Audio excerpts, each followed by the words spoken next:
Hello everyone. सो आज के topic में हम पढ़ेंगे इम्परफेक्शन और डिफेक्ट इन सॉलिड। ओके, ये चैप्टर नंबर 1 का पार्ट है सॉलिड सेट बेसिकली। ओके, तो डिफेक्ट पढ़ने से पहले कि डिफेक्ट क्या चीज होती है, एक बार थोड़ा सा पीछे जाते हैं और ये चेक करते हैं कि सॉलिड कितने टाइप के होते हैं। देखिए आपने पढ़ा है पहले, ठीक है, इनिशियली ये पढ़ाया जाता है इनफैक्ट कि सॉलिड दो टाइप के होते हैं, the crystalline one and amorphous one, है ना, ये हमें पता है।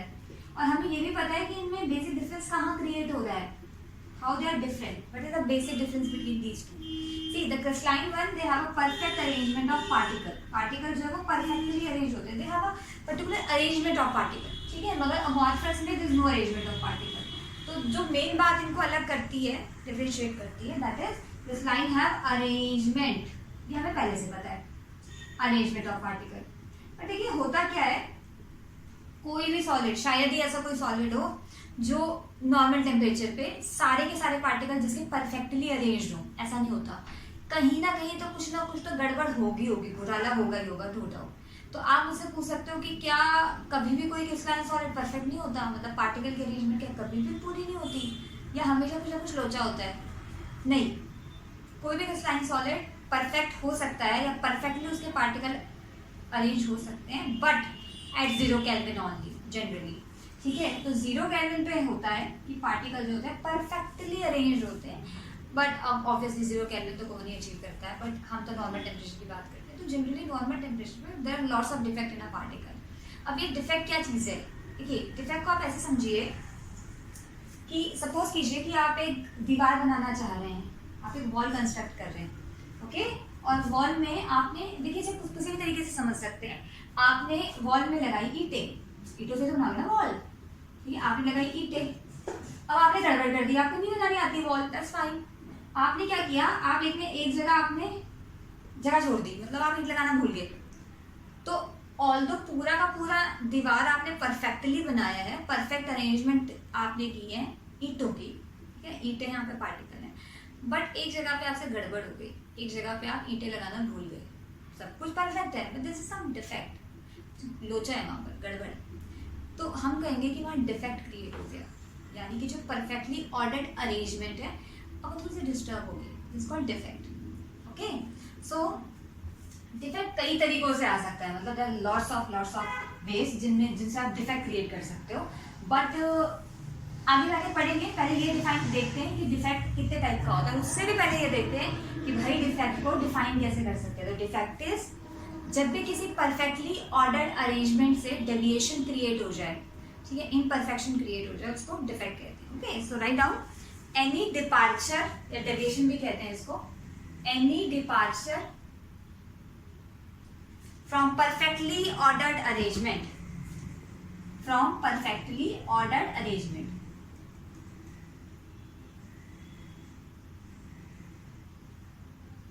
परफेक्टली ऑर्डर्ड अरेंजमेंट क्रिस्टल के अंदर, okay, of constituent particle, of constituent particle,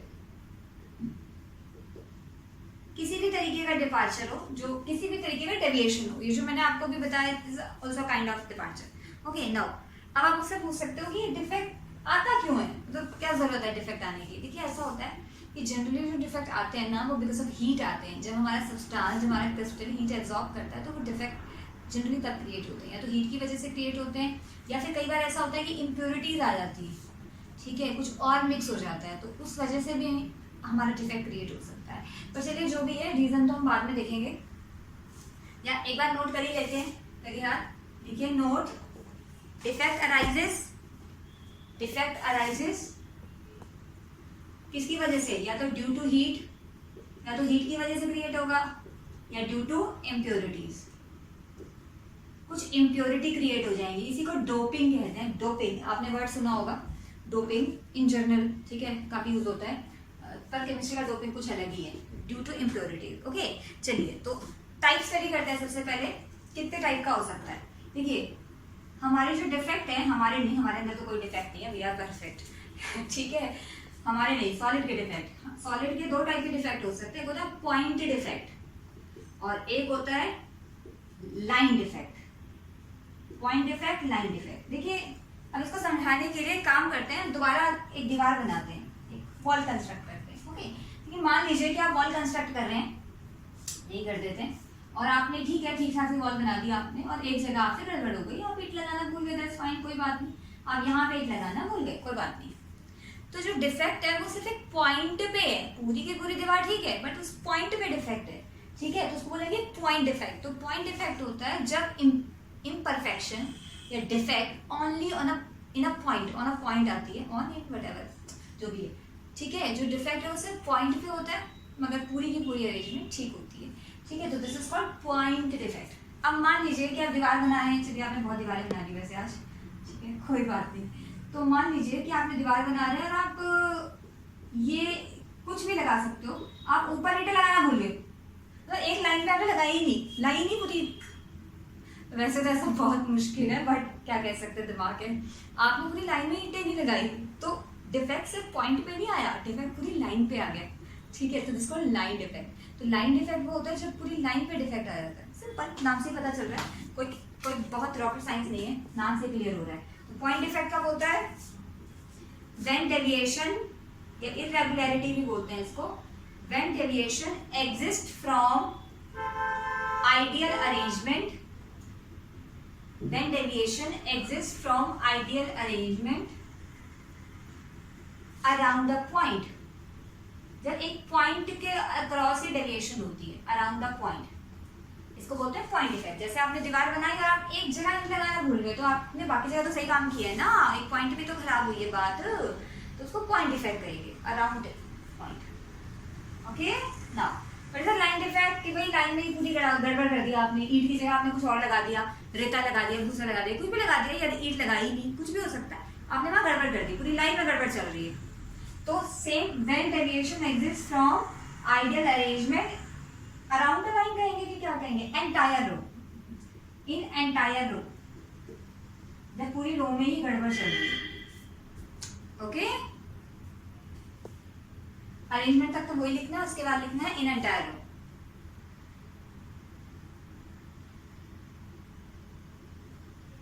okay. Now see line defect हमारे सिलेबस में नहीं है, लाइन डिफेक्ट हमें नहीं पढ़ने, हम सिर्फ पॉइंट डिफेक्ट पढ़ेंगे। अब पॉइंट डिफेक्ट पे चलते हैं और पॉइंट डिफेक्ट के टाइप चेक करते हैं कि पॉइंट डिफेक्ट कितने टाइप का हो सकता है।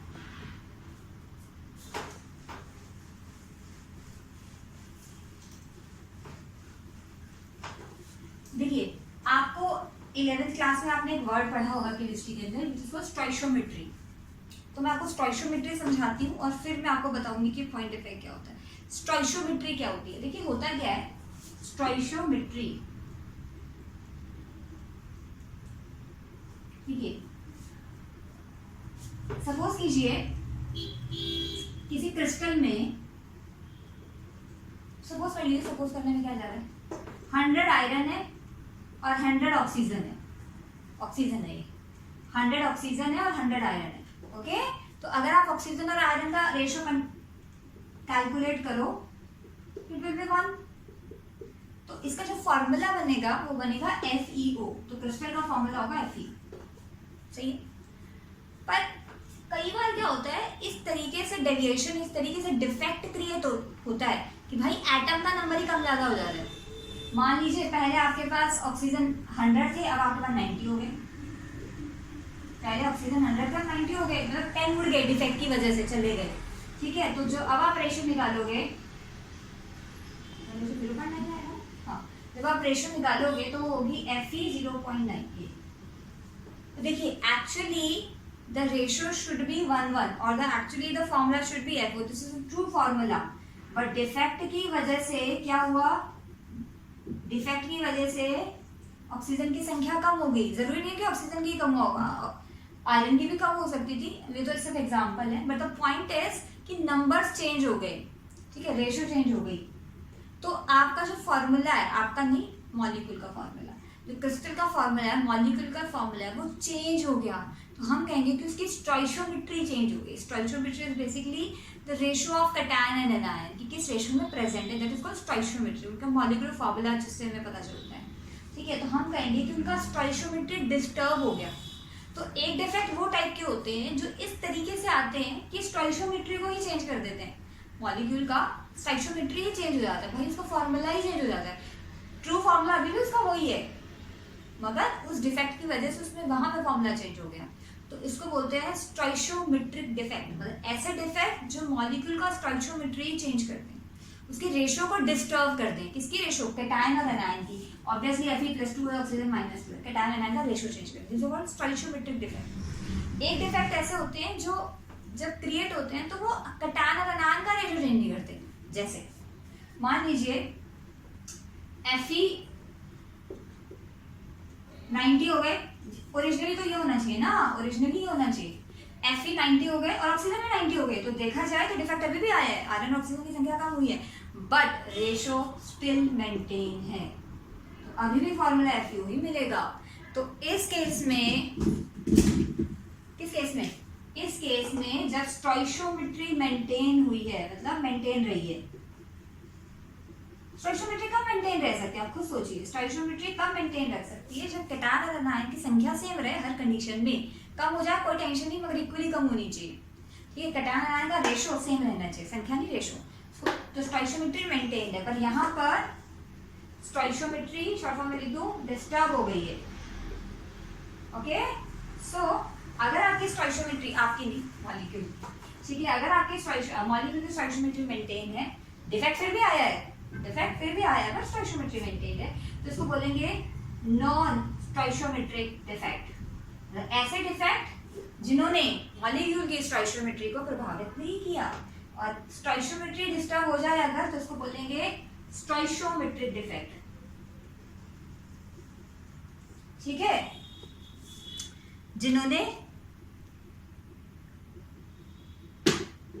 ओके सॉरी, स्टोइशियोमेट्री मेंटेन है तो स्टोइशियोमेट्रिक डिफेक्ट होना चाहिए ना, स्टोइशियोमेट्री मेंटेन है, और यहाँ पे नॉन स्टोइशियोमेट्रिक डिफेक्ट, यानी कि जब स्टोइशियोमेट्री डिस्टर्ब हो गई तो उसको नॉन स्टोइशियोमेट्रिक डिफेक्ट कहेंगे, खत्म हो गई या डिस्टर्ब हो गई, इसको नॉन स्टोइशियोमेट्रिक डिफेक्ट। ओके, चलिए अब इन दोनों का टाइप पढ़ते हैं। तो अभी तक हमने क्या पढ़ा कि भाई पॉइंट डिफेक्ट भी दो टाइप का होता है, भाई टाइप ही टाइप है बस। अब डिफेक्ट के टाइप दो, पॉइंट डिफेक्ट के टाइप फिर दो, स्टोइशियोमेट्रिक, नॉन स्टोइशियोमेट्रिक। तो कैसे एक्सप्लेन करेंगे?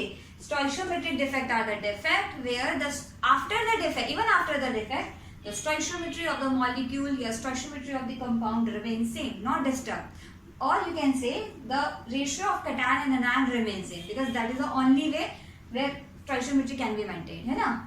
non stoichiometric defect वो होते हैं जहाँ पे डिफेक्ट के बाद सब्सटेंस की स्टोइशियोमेट्री चेंज हो जाती है, उसका कैटायन एनायन का रेशियो चेंज हो जाता है। ओके, चलिए इसको रब करते हैं और लिखते हैं कि डिफेक्ट कितने टाइप की होती है। पॉइंट डिफेक्ट, तो स्टोइशियोमेट्रिक defect and non-stoichiometric defect.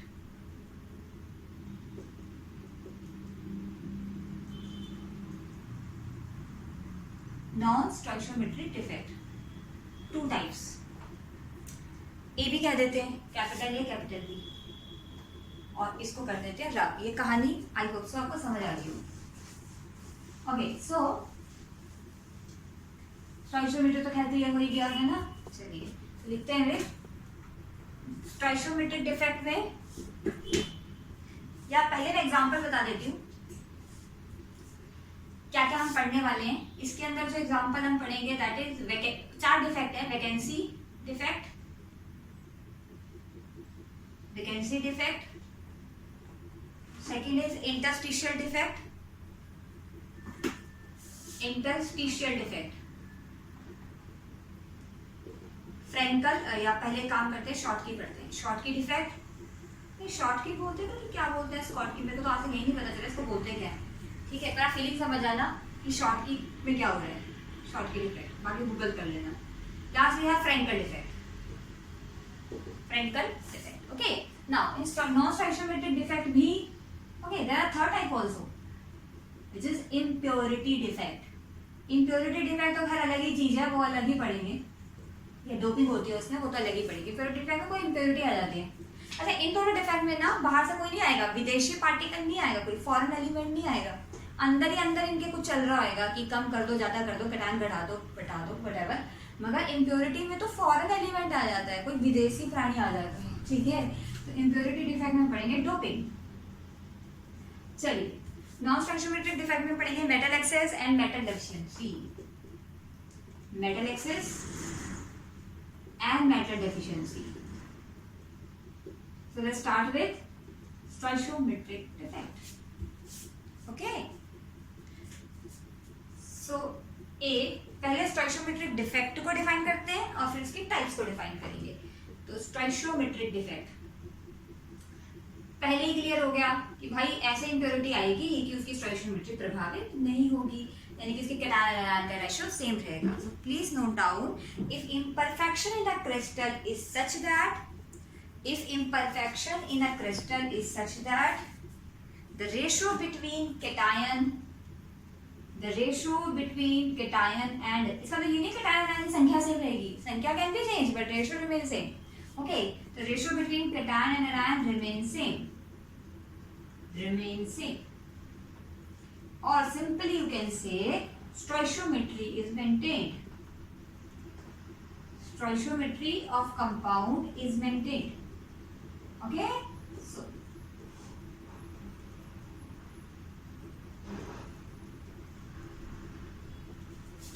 now maintain और not disturb, you can say एक ही बात है, अंग्रेजी में कहने के तरीके अलग है.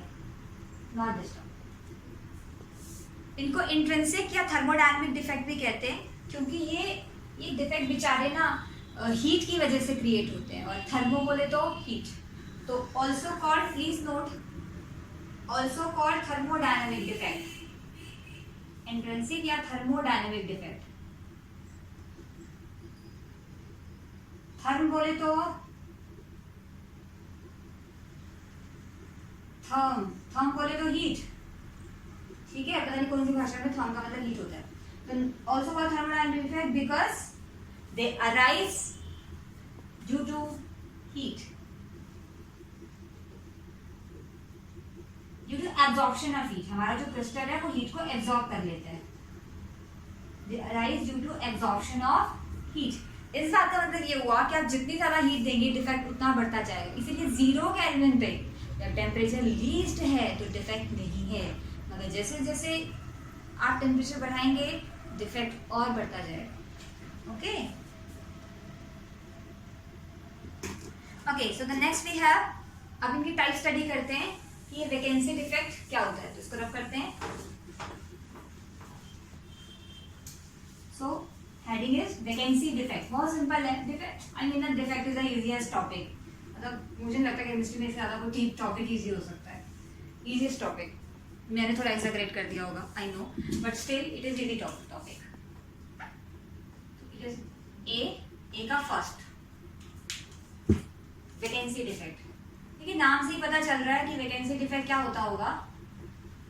जब कुछ वैकेंसीज क्रिएट हो जाए, खाली स्थान क्रिएट हो जाए, उसको बोलेंगे वैकेंसी डिफेक्ट. जैसे सपोज कीजिए कि आपके पास ये पार्टिकल्स अरेंज है, ये पार्टिकल आपके,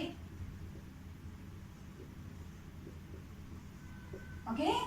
नाउ हर जगह पार्टिकल है, हर जगह पार्टिकल है. इसको थोड़ा ऐसे कलरफुल कर रहे हैं ताकि आपको अच्छे समझ आ जाए.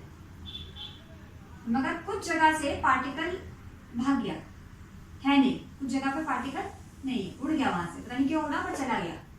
ठीक है, जैसे इस जगह पे पार्टिकल नहीं है,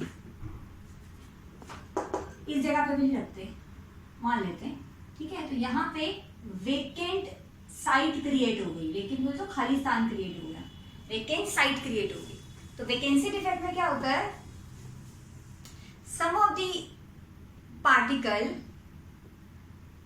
रिमूव कह सकते हैं, कुछ भी कह सकते हो कि कुछ पार्टिकल अपनी जगह से चले जाते हैं और उस जगह पे वेकेंट साइट क्रिएट हो जाती है.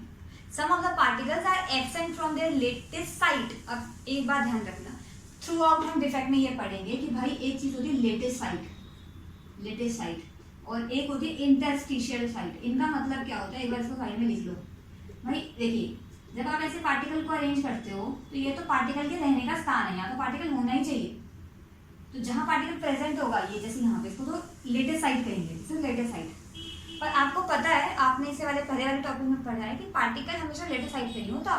पार्टिकल कई बार वॉइड्स में भी होता है, जो लेटेस्ट साइट के बीच की रिक्त स्थान है उस पर भी होता है. ओके, तो ये जो वॉइड क्रिएट हुआ है, कई बार इसमें भी पार्टिकल हो सकता है. इसी वॉइड को बोलते हैं इंटरस्टिशियल साइट.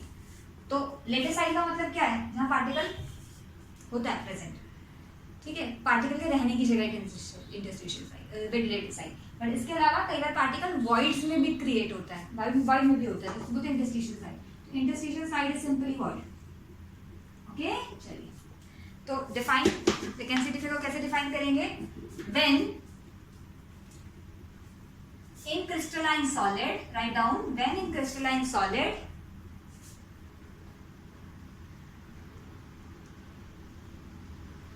substance, कुछ भी कह लो, then in a crystalline solid some of the latest site are vacant.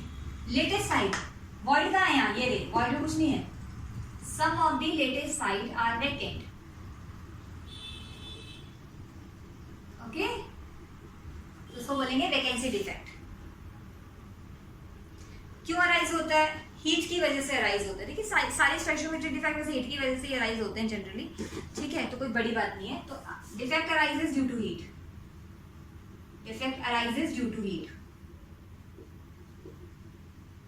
Okay, now अब इसमें एक बहुत महत्वपूर्ण बात है कि डिफेक्ट जब आएगा तो डेंसिटी पे क्या फर्क पड़ेगा।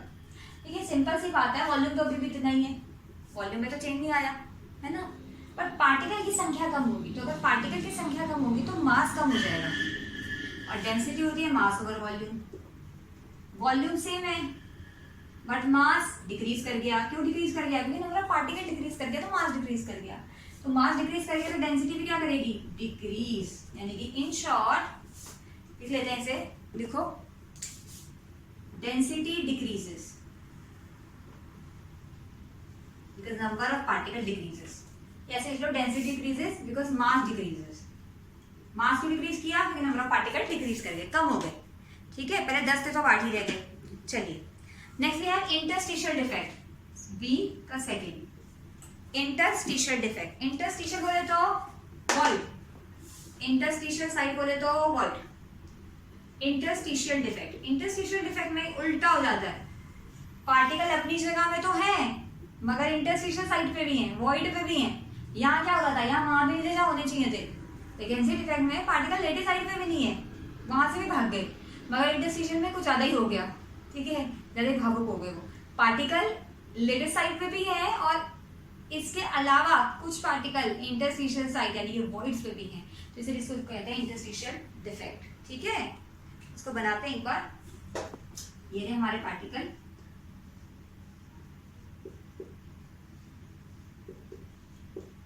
तो particle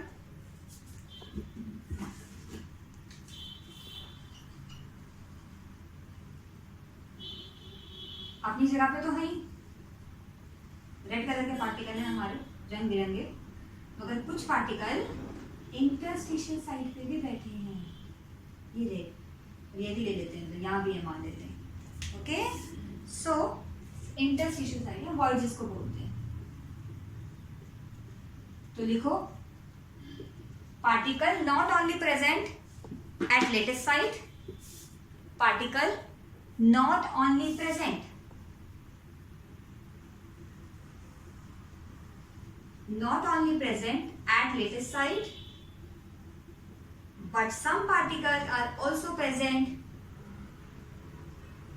But some particles I mean, but some particles also present in interstitial site. या वॉइड जिसको कहते हैं, in interstitial site. Okay?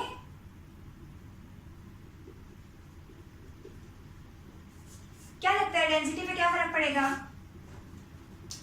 Vacancy defect में डेंसिटी कम हो रही थी, क्यों? क्योंकि पार्टिकल कम हो गए। अब यहाँ पार्टिकल जरूरत से ज्यादा है, ठीक है, तो डेंसिटी बढ़ेगी, क्योंकि नंबर ऑफ पार्टिकल बढ़ेगा तो मास भी बढ़ेगा, नंबर ऑफ पार्टिकल बढ़ेगा तो मास भी बढ़ेगा। तो इन शॉर्ट डेंसिटी में क्या फर्क पड़ रहा है? Density increases, density increases. क्यों? क्योंकि मास, क्योंकि number of particle increases, number of particle increases और mass increases, देखो mass increases, देखो mass increases। ओके, चलिए नेक्स्ट वी हैव, अच्छा इससे पहले कि मैं नेक्स्ट टॉपिक कराऊं उससे पहले दो बातें। एक बात, देखिए जो वैकेंसी और इंटरस्टिशियल डिफेक्ट है ना, वो non crystalline solid, sorry non crystalline नहीं, वो नॉन आयोनिक सॉलिड में आते हैं, मतलब जहाँ पे आयंस नहीं है। तो अगर आपने ध्यान दिया हो तो मैंने ये भी नहीं कहा कि कटायन चला गया जी, अनायन चला गया, कटायन अनायन का जिक्र ही नहीं हुआ। क्योंकि ये जो दो टाइप के डिफेक्ट हैं वो नॉन आयोनिक सॉलिड में है। तो please please please note this point, very important. कौन कौन से? Vacancy and interstitial, vacancy defect and interstitial defect, ये दोनों किसमें होते हैं? इन नॉन आयोनिक सॉलिड, जहां पे आयन नहीं है, इन नॉन आयनिक सॉलिड में देखने को मिलते हैं। Very very important. तो फिर आयनिक में कौन सा डिफेक्ट होता है? आयनिक में डिफेक्ट होता है फ्रैंकल और शॉर्टकी, ये दोनों आयनिक में डिफेक्ट होते हैं। ओके, तो चलिए स्टार्ट करते हैं अपना थर्ड शॉर्टकी डिफेक्ट। इसको रब कर देते हैं।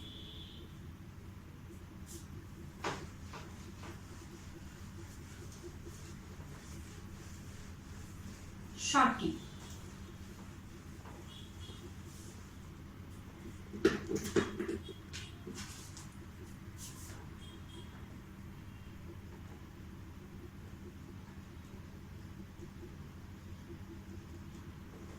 देखिए अब ध्यान दीजिएगा, ये आयनिक सॉलिड में, शॉर्टकी और फ्रैंकल आयनिक सॉलिड में होता है। तो हम यहाँ पर आयन की बात करेंगे, कैटायन और एनायन की। देखिए शॉर्टकी डिफेक्ट में क्या होता है ना, कैटायन और एनायन अपनी जगह से मिस होते हैं, मिसिंग होते हैं, मतलब कैटायन और एनायन अपनी जगह पे नहीं होते, कुछ भाग जाते हैं लेटर साइड के। पर अब सोचने वाली बात ये है कि क्योंकि ये शॉर्टकी डिफेक्ट एक स्टोइशियोमेट्रिक डिफेक्ट है, तो रेशो तो मेंटेन रखनी ही पड़ेगी। इसका मतलब है कि जितने कैटायन जाएंगे उतने ही एनायन जाएंगे, क्योंकि you have to maintain the ratio, because you have to maintain the stoichiometry of the compound. Okay, so but we can say the equal number of cation and anion are missing from their lattice site. And why equal number of cation are missing? Because we have to maintain the stoichiometry or even electrical neutrality also. कैसे देखते हैं? देखिए फिर एक चित्र बनाते हैं, चित्र। चलिए बहुत चित्र बनाने हैं अभी। तो A positive, B negative, A positive, दिख रहा है? I should use darker color. Okay. A positive, B negative, A positive. ध्यान दीजिएगा, कैटायन एनायन ऐसे रखे जाते हैं, ठीक है, एजेसेंट पे। फिर A पॉजिटिव के बाद B नेगेटिव, मान लीजिए रिक्त स्थान है यहाँ पे, और यहाँ पे B negative, again A positive,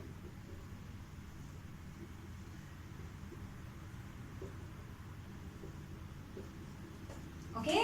now plus के बाद माइनस, प्लस के बाद माइनस, कैटायन एनायन ऐसे अरेंज होंगे। अब देखिए हुआ क्या, B नेगेटिव के बाद क्या आना चाहिए?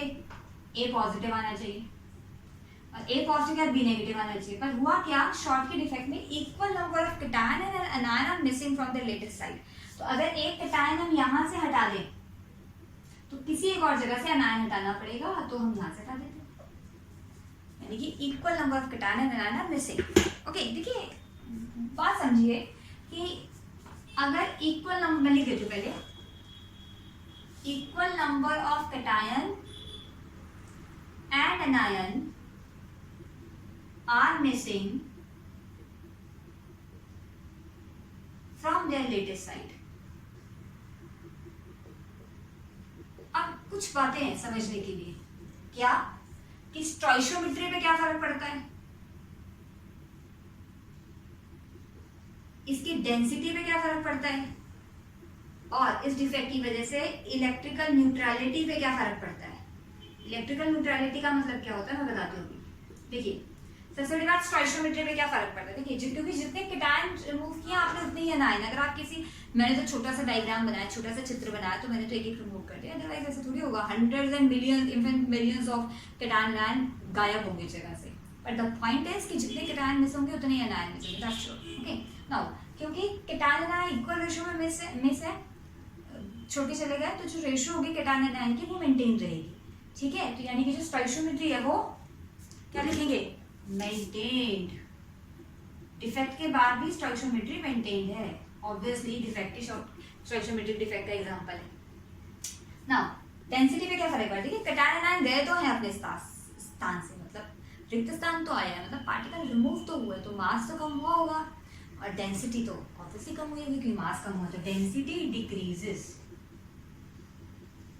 इलेक्ट्रिकल न्यूट्रलिटी पे क्या फर्क पड़ता है कि इलेक्ट्रिकल न्यूट्रलिटी का मतलब क्या होता है, समझिए सपोज कीजिए किसी क्रिस्टल में 100A पॉजिटिव है और 100A नेगेटिव है, तो अभी ये क्रिस्टल इलेक्ट्रिकली न्यूट्रल है, मतलब जितना इसे पॉजिटिव चार्ज है ओवरऑल उतना ही नेगेटिव चार्ज है, तो इट इज न्यूट्रल। अब होता क्या है शॉर्ट की डिफेक्ट में, जितने कैटायन जाएंगे उतने एनायन जाएंगे, तो मान लीजिए आफ्टर डिफेक्ट 10A पॉजिटिव चलेगा तो कितने रहेंगे 90A पॉजिटिव, तो 10A नेगेटिव भी जाएंगे, इसको B नेगेटिव लिख लेते हैं, अभी B नेगेटिव लिख रहे हैं ना, 10A पॉजिटिव चलेंगे और 10B नेगेटिव चलेंगे, तो अभी 90B नेगेटिव बचे, तो न्यूट्रलिटी अभी भी मेंटेन है because positive charge, the total positive charge still is equals to the total negative charge, तो it is still neutral. Neutrality कब स्टॉप होती, जब प्लस ज्यादा हो जाता, माइनस कम हो जाता या वाइस वर्सा हो जाता, ओके। तो इलेक्ट्रिकल न्यूट्रलिटी इज मेंटेन्ड, ये याद रखना। नाउ एग्जाम्पल क्या है इसके, देखिए जनरली जो एल्कली मेटल हैलाइड्स होते हैं, एल्कली मेटल ग्रुप 1 के जो हैलाइड्स होते हैं, देखिए एग्जाम्पल बहुत इंपॉर्टेंट है, ओवरऑल ये डिफेक्ट बड़ा इंपॉर्टेंट है, सारे डिफेक्ट इंपॉर्टेंट है। एल्कली मेटल हैलाइड ये लोग शो करते हैं जैसे NaCl, KCl, NaCl, KCl, KBr, potassium bromide, caesium chloride, ये लोग शो करते हैं, ओके। एक और है जो थोड़ा सा अटपटा सा लगेगा आपको, AgBr, वो एल्कली मेटल हैलाइड नहीं है, इसको सर्कल कर दो। क्यों सर्कल कर देंगे, क्योंकि इसकी कोई और भी, इसके पीछे का कुछ और राज है, तो वो बाद में देखेंगे, तो AgBr के साथ कुछ है बात, तो वो बाद में स्टडी करेंगे कि क्या बात है, ओके। अभी इंपॉर्टेंट है काफी बात, पर बाद में करेंगे। तो एग्जाम्पल ये हो सकता है, एल्कली मेटल हैलाइड शो करते हैं। किस टाइप के कंपाउंड में डिफेक्ट शो करेंगे, तो which type of compound shows this defect।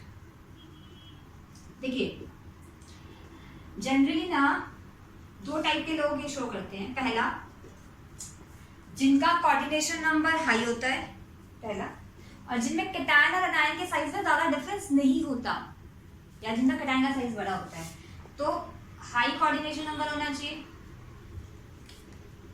Okay.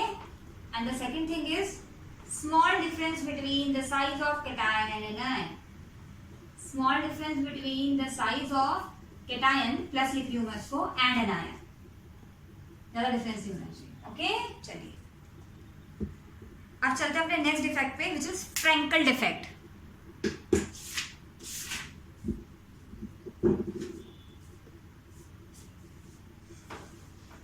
Frankel defect में क्या होता है, कोई घर छोड़ के नहीं जा रहा, घर बोले तो लेटेस्ट, कोई घर छोड़ के नहीं जा रहा, पर हाँ ये जरूर है कि अपना स्थान जरूर छोड़ दिया उन्होंने, ठीक है। मतलब होगा क्या, कोई भी आयन अपना स्थान छोड़ देगा, बेसिकली लेटेस्ट साइड जिसको कहते हैं, कोई भी आयन अपनी लेटेस्ट साइड से एब्सेंट हो जाएगा और इंटरस्टिशियल साइड पे जाके बैठ जाएगा, अगर है घर के अंदर ही पर कहीं छुप गया है, लेटेस्ट साइड को ऑक्यूपाई कर लिया, ठीक है घर के अंदर ही, इसको बोलते हैं फ्रैंकल डिफेक्ट। घर छोड़ के नहीं गया, मगर शॉर्ट की में तो वो घर ही छोड़ के चले जाते हैं। चलिए आई थिंक इट फोर्थ है ना, ए का फोर्थ फ्रैंकल डिफेक्ट। अगेन ए पॉजिटिव, बी नेगेटिव, ए पॉजिटिव, बी नेगेटिव, ए पॉजिटिव, बी नेगेटिव, ये ए जैसे पोजीशन पे लगेगा। होगा क्या, कोई आयन अपनी जगह से एब्सेंट होगा और लेटेस्ट साइड को ऑक्यूपाई कर रहा होगा, या कह सकते हैं वॉइड को ऑक्यूपाई कर रहा होगा। देखिए अब आप सोच सकते हैं कि कौन सा आयन जाएगा, कैटायन की एनायन, ये भी तो सोचना पड़ेगा ना कि एक्चुअली कैटायन अपनी जगह से जाएगा कि एनायन अपनी जगह से जाएगा। देखिए आपने कक्षा 11वीं के चैप्टर नंबर 3 में पढ़ा था, और आपने चैप्टर का नाम हुआ करता था पीरियोडिसिटी इन प्रॉपर्टी, और बात हुआ करती थी कि cation is always smaller than it's parent atom and anion is always larger than it's parent atom. मतलब कैटायन का साइज छोटा होता है जनरली, एक्सेप्शंस हैं, एक्सेप्शन तो नहीं वेरिएशन है, but generally cation smaller size का होता है, क्योंकि कैटायन में न्यूक्लियर चार्ज ज्यादा होता है। ये क्यों होता है ये मैं कहानी दोबारा नहीं समझा रही, और आपको पता है, मैंने आपको बता दिया कि चैप्टर में आपने पढ़ा था, ढूंढ लेना केटायन स्मॉलर साइज का होता है generally please note this point, generally, क्योंकि एल्कली मेटल का जो केटायन है वो लार्ज साइज का भी होता है, ठीक है। चलिए, तो केटायन जो होता है स्मॉलर साइज का होता है। अब देखिए जो वॉइड्स होते हैं ना वो बहुत छोटे होते हैं।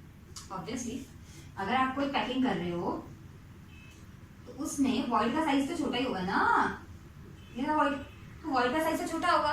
तो वॉइड में कौन फिट हो सकता है? आप जाना तो चाह रहे हो वॉइड में, मगर फिट भी तो होना चाहिए ना। तो वॉइड में वही फिट हो सकता है जिसका साइज स्मॉल हो, वॉइड में वही फिट हो सकता है जिसका साइज स्मॉल हो। अब केटायन एनायन में से स्मॉल किसका साइज है? केटायन का। तो केटायन अपनी जगह को छोड़ के जाता है और वॉइड में जाके फिट हो जाता है। अब यहाँ बोलोगे आपने किया, यहाँ तो वॉइड बड़े बना रखे हैं आपने, तो आपको समझाने के लिए बता रखे हैं, वॉइड इतने बड़े थोड़ी होते हैं, वॉइड तो छोटे छोटे होते हैं। Okay, generally cation is removed, remove तो नहीं है, खुद उठ के गया, केटायन अपनी जगह पे नहीं होगा, मिसिंग कहना चाहिए, cation is missing from its latest side and occupy the interstitial side. Okay, चलिए देखिए, व्हेन एन आयन नहीं है, आयन है, तो मैंने आपको बता दिया कि जनरली वो केटायन होता है। When an ion is missing from its latest site, when an ion is missing from its latest site and occupy interstitial site, interstitial site बोले तो void, ये तो हमें पता चल गया, बहुत बार पढ़ लिया, and occupy interstitial site। Okay, चलिए देखते हैं कि क्या क्या होगा इससे। स्टोइशियोमेट्री मेंटेन रहेगी, लेकिन घर छोड़ के थोड़ी गया वो, घर के अंदर ही तो है, घर छोड़ के नहीं गया वो, घर के अंदर ही है। तो स्टोइशियोमेट्री में क्या फर्क पड़ेगा? केटायन आयन की संख्या कम थोड़ी हुई है, बराबर ही है। अब मान लीजिए कि आप अपने रूम में नहीं है, आप छत पे जाके गुस्सा होकर बैठ गए पेरेंट्स से, व्हाटएवर द रीजन इज, आज तो आप घर के सदस्य तो फिर भी रहोगे, घर थोड़ी छोड़ा आपने अभी, ठीक है। तो स्टोइशियोमेट्री अभी भी मेंटेन रहेगा कि आप घर के अंदर ही हो। डेंसिटी में क्या फर्क पड़ेगा? कोई फर्क नहीं पड़ेगा, क्योंकि आप घर के अंदर ही हो। मतलब पार्टिकल घर छोड़ के नहीं गया, अंदर ही है, तो पार्टिकल कम नहीं हुए, तो मेंटेन। और इलेक्ट्रिकल न्यूट्रलिटी पे क्या फर्क पड़ेगा? वो भी मेंटेन, क्योंकि आयन घर छोड़ के नहीं गया, सबका रीजन एक ही है। तो इलेक्ट्रिकल न्यूट्रलिटी भी क्या है? बराबर है, कम नहीं हुई है, वो तो खैर कभी होती भी नहीं है, मेंटेन रहेगी वो हर डिफेक्ट में। डिफेक्ट हमेशा इस तरीके से क्रिएट होते हैं कि न्यूट्रलिटी ना डिस्टर्ब हो जाए। ओके, एग्जाम्पल देखिए, सिल्वर के हैलाइड ही एग्जाम्पल दिखाते हैं। जो फ्रैंकल डिफेक्ट है वो सिल्वर हैलाइड दिखाते हैं, जबकि जो शॉर्टकी डिफेक्ट थे वो एल्कली मेटल हैलाइड दिखाया करते थे। और सिल्वर हैलाइड में chloride, iodide, bromide, silver chloride, silver iodide, silver bromide. अब आप कहोगे यार ये क्या हो गया, ये AgBr तो पिछले वाले एग्जाम्पल में भी था, शॉर्टकी में भी यहाँ भी आ गया, ये चाह क्या रहा है? ये कुछ नहीं चाह रहा, एक्चुअली ये दोनों टाइप के डिफेक्ट दिखाता है, शॉर्ट की भी और फ्रैंकल की, इसलिए इसको सर्कल किया था। तो आपको बात समझ आ गई कि AgR एक सा मॉलिक्यूल है जो शॉर्ट की और फ्रैंकल दोनों टाइप के डिफेक्ट दिखाता है। तो show both type of defect. Okay, show both type of defect. Very very very very important, जितना वेरी बोले कम है, इतना इंपॉर्टेंट है, याद रखना, आपको पेपर में मिल ही जाएगा कहीं ना कहीं। ओके, नाउ हाँ, एक बड़ा अटपटा सा आपको अजीब लगेगा, सिल्वर हैलाइड के अलावा एक और एग्जांपल है, that is zinc sulphide. Zinc का साइज ना अकेले पूछा जाता है कि भाई जिंक सल्फाइड फ्रैंकल डिफेक्ट क्यों दिखाता है।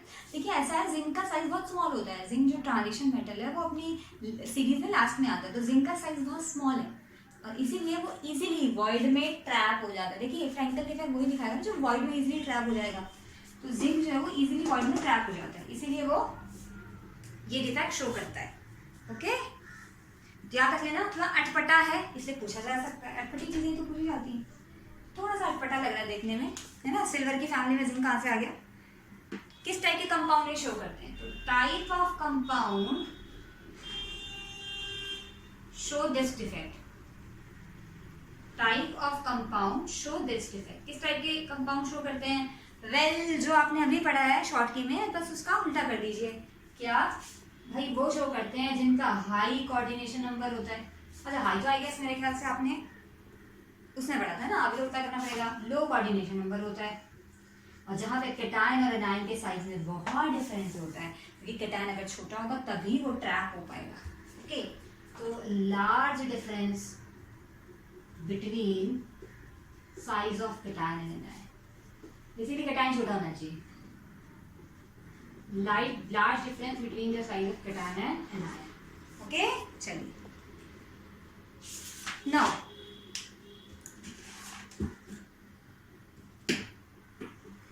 शो वो टाइप ऑफ डिफेक्ट कौन कौन से, फ्रैंकल भी और क्या था हमारा दूसरा, शॉर्ट की भी।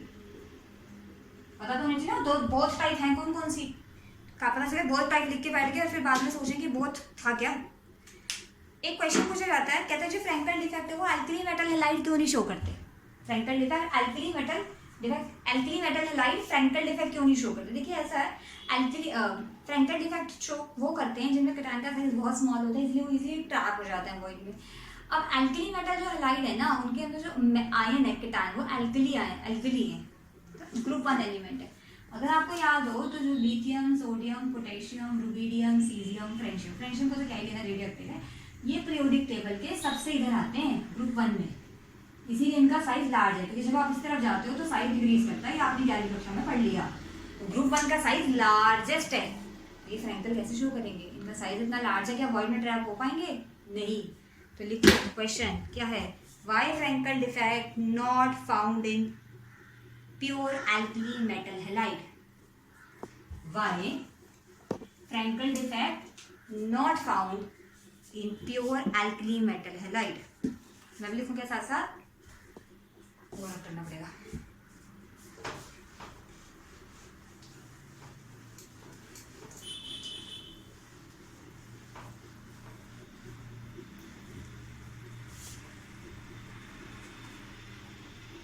Why alkali metal halide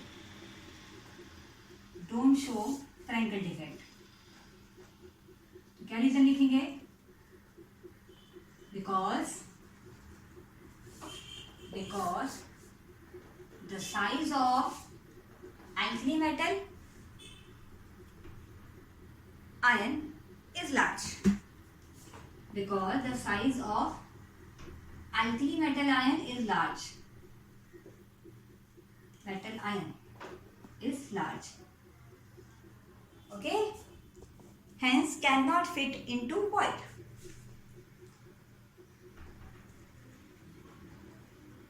Hence cannot fit into void.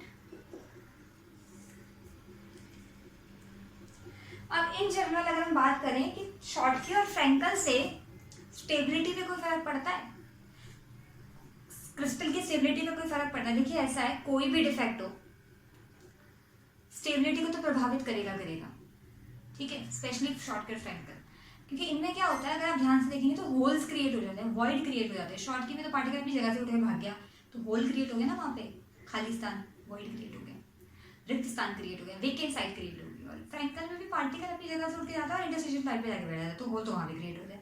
तो ये जो होल है ना, ये एक तरीके से अनस्टेबिलिटी क्रिएट करते हैं सॉलिड के लिए। तो please note both Schottky and Frenkel, SCH आता है, Schottky, both Schottky and Frenkel defect decreases the stability due to presence of hole. Both Schottky and Frankel defect decreases the stability of solid. Decreases the stability of solid due to presence of hole. क्योंकि दोनों में whole तो है ही, void जिनको बोलते हैं। वैसे more precisely it should be hole due to presence of hole. hole क्या होता है? अगर आपको नहीं पता तो मैं आपको बता दूं, जहाँ पे आपका पार्टिकल होना चाहिए अगर वो वहाँ नहीं है, उस रिक्त स्थान को आप होल कहोगे। कि जैसे आपका पार्टिकल यहाँ होना चाहिए पर नहीं है, इस चीज को आप कहोगे कि जी यहाँ तो होल आ गया, होल क्रिएट हो गया। Hole is the absence of particle. तो होल क्या होता है, पार्टिकल की अनुपस्थिति, absence of particle, ion particle कुछ भी ले लो, इसी को होल कहते हैं। ओके, चलिए एक तो ये बात है कि both Schottky and Frenkel defect decreases the stability of solid, और इलेक्ट्रिकल कंडक्टिविटी में क्या फर्क पड़ता है? देखिए इलेक्ट्रिकल कंडक्टिविटी इंक्रीज होती है एंड कंडक्ट इलेक्ट्रिसिटी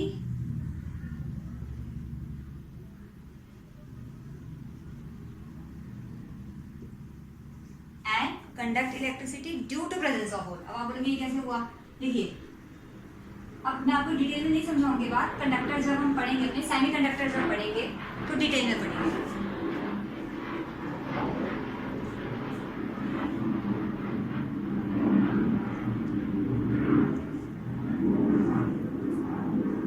जिस सॉलिड में होल्स क्रिएट हो जाते हैं वहां पे इलेक्ट्रिकल कंडक्टिविटी बढ़ जाती है। ठीक है, ये कैसे होता है? कुछ बोलते हैं पी और पी एन टाइप सेमीकंडक्टर पढ़ेंगे, उसमें डिटेल में पढ़ेंगे कि कैसे मैकेनिज्म फॉलो होता है। बट अभी से इतना याद रख लो कि कंडक्ट इलेक्ट्रिसिटी ड्यू टू, तो डिफेक्ट की वजह से क्या होता है? स्टेबिलिटी डिक्रीज होती है मगर कंडक्टिविटी इंक्रीज होती है।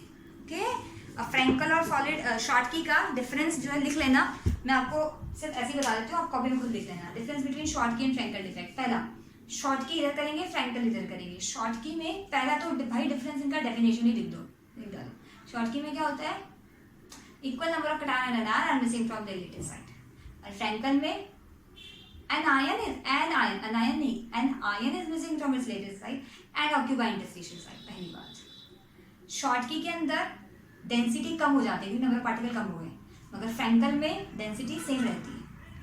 शॉटकी डिफेक्ट वहाँ होता है जहाँ पे कोऑर्डिनेशन नंबर हाई होता है और कटायन और एनायन के साइज में लार्ज डिफरेंस नहीं होता, मगर फ्रैंकल वहाँ होता है जहाँ कोऑर्डिनेशन नंबर लो होता है, कटायन और एनायन के साइज में लार्ज डिफरेंस होता है। These are some of the differences।